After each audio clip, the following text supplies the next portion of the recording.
কি বন্ধুরা, সবাই ভালো আছেন তো?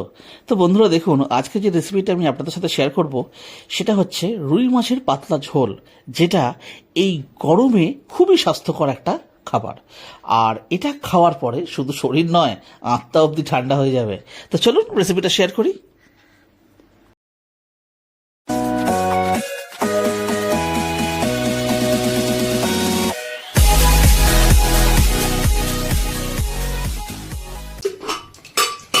তো দেখুন বন্ধুরা, এখানে রুই মাছকে আমরা বাজার থেকে কাটিয়ে আর বাড়িতে এনে ভালো করে ধুয়ে টুয়ে নুন হলুদ মাখিয়ে রেখে নিয়েছি। প্রথমে এই মাছগুলোকে এক করে আমি ভেজে নেব।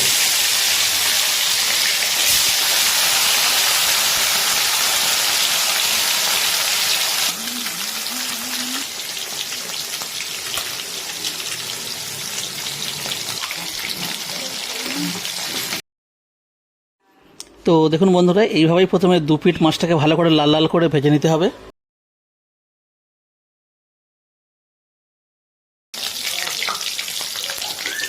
তো দেখুন বন্ধুরা, ফাইনালি কিন্তু আমাদের মাছগুলো কিন্তু ভাজা হয়ে গেল, খুব সুন্দর সুন্দর ভাজা হয়েছে, দেখুন লাল লাল করে দু পিঠ। আর বন্ধুরা, এটা হবে আলু বেগুন পটল দিয়ে মাছের ঝোল।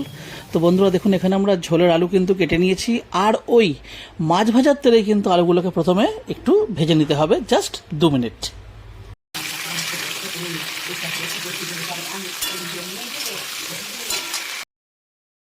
তো দেখুন বন্ধুরা, এখানে আমরা পটল আর বেগুন এটাও দেখুন মানে এখানে টুকরো করে কেটে নিয়েছি। আর বন্ধুরা, এটা হচ্ছে কালো সর্ষে বাটা, জাস্ট সামান্য একটুখানি হলুদ দেওয়া। আর এই সময় দেখুন পটলটাকে আমি এর মধ্যে দিয়ে দিচ্ছি এবং এটার সাথে ওই 5 থেকে 10 মিনিট মতন একটু ভেজে নিতে হবে।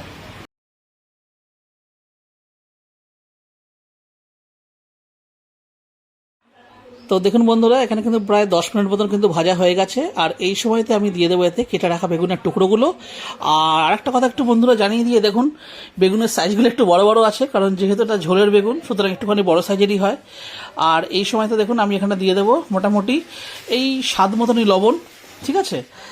আর সর্ষে বাটা, যেটা কিন্তু আমরা সর্ষেটাকে বেটে নিয়ে এর মধ্যে হাফ চামচ মতন হলুদ গুঁড়ো দিয়ে দিয়েছিলাম।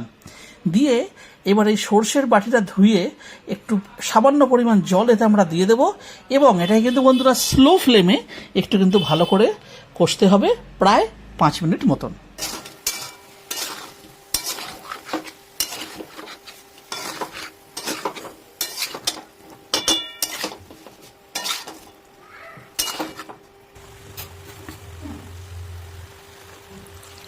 তো দেখুন বন্ধুরা, এখানে আমরা সামান্য পরিমাণ জল আর একটুখানি অ্যাড করলাম, করে দেওয়ার পরে এবার এটাকে আমরা ঢাকা চাপা দিয়ে দেবো এবং ফ্লেমটা কিন্তু স্লোই রাখবো।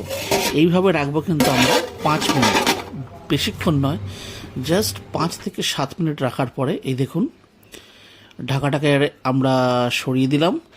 আর এবার দেখুন এখানে কিন্তু আর কোনো রকম কোনো জল কিন্তু অবশিষ্ট নেই, সমস্ত জলটাই কিন্তু মানে শুকিয়ে গেছে।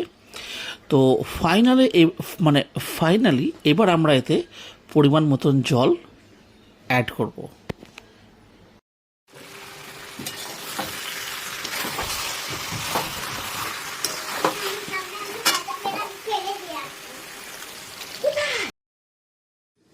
তো তো দেখুন বন্ধুরা, এখানে আমরা এই সময়তে জল আর একটু অ্যাড করে দিচ্ছি।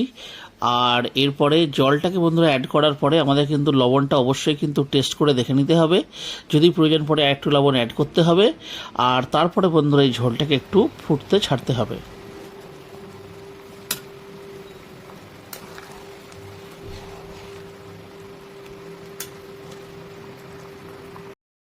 তো দেখুন বন্ধুরা, ঝোলটা কিন্তু ফুটছে, আর এদিকে দেখুন মাছগুলোকেও দেখুন এখানে ভেজে রাখা আছে।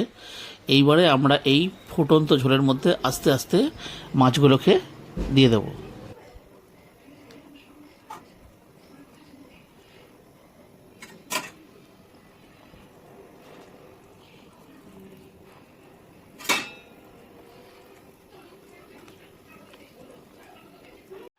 তো দেখুন মাছগুলো আমাদের এর মধ্যে কিন্তু দেওয়া হয়ে গেল। আর এইবারে খুন্তির সাহায্যে এগুলোকে আস্তে আস্তে একটু জাস্ট খালি চেপে চেপে এই ঝোলের মধ্যে খালি ডুবিয়ে দেওয়া, এই দেখুন। আর বন্ধুরা, মাছগুলো দেওয়ার পরে বেশিক্ষণ নয়, 5 থেকে 7 মিনিট একটুখানি ফুটবে। আর ব্যাস, তারপরেই এই পার্টিকুলারলি লেজা আর মাছের যেটা মাথা, এই দুটোকে একটু উল্টে পাল্টে দিতে হবে, বা আপনারা চাইলে পিসগুলোকেও একটু উল্টে পাল্টে দিতে পারেন। মানে প্রত্যেকটা পিসে 5 মিনিট, মানে প্রথমে ঝোলটা কিন্তু ফুটলো 5 মিনিট মাছগুলো দেওয়ার পর, তারপরে মাছের পিসগুলোকে উল্টে পাল্টে দিতে হবে, দিয়ে এটাকে আরও 5 মিনিট হয়ে যাওয়ার পরে দেখুন আমরা গ্যাসের ফ্লেমটাকে অফ করে দিলাম, আর মাছের ঝাল মানে মাছের ঝোল কিন্তু আমাদের এখানেই রেডি। তো বন্ধুরা এই গরমে এরকম পাতলা মাছের ঝোল গরম ভাতের সাথে জাস্ট জমে যাবে। তাহলে বন্ধুরা আজকে ভিডিওটা আমরা এখানে শেষ করছি। যদি আপনাদের এই ভিডিওটি ভালো লেগে থাকে তাহলে ভিডিওটিকে অবশ্যই একটি লাইক দেবেন। চ্যানেলে যদি কোনো নতুন বন্ধু এসে থাকেন তাহলে চ্যানেলটিকে সাবস্ক্রাইব করে অবশ্যই আমাদের পাশে থাকবেন।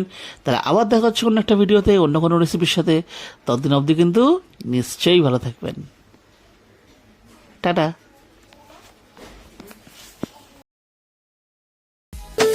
ভালো